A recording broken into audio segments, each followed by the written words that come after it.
Develop 15 archaeological sides. நம்ம side அப்படின்னா ஆதிச்சநல்லூர், தமிழ்நாடு சேர்ந்தது. இதுல முக்கியமா ஒண்ணு சொல்லணும்.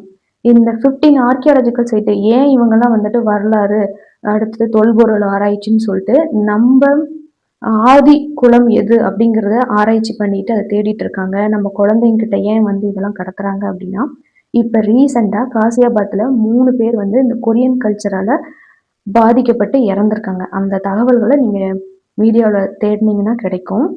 இந்த மாதிரி இறக்காம இருக்கணும்னா முதல்ல நம்ம தமிழ் கலாச்சாரம் நம்மளுக்கு என்னன்னாலும் தெரியணும். வெளியில இருக்கிறதுனால அட்ராக்ட் ஆகலாம். ஆனா அதுவே வந்து முழு கலாச்சாரமா மாத்துறதுனால பாதிப்பு எந்த அளவுக்கு இருக்குன்னு பாருங்க.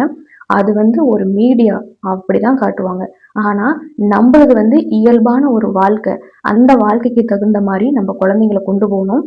நம்ம கடமை நம்ம கலாச்சாரத்தை சொல்லித் தரதுதான். அந்த குழந்தைங்க ஃபாலோ பண்றதோ அது காலங்காலமா அவங்க எடுத்துக்கிற முயற்சி அது.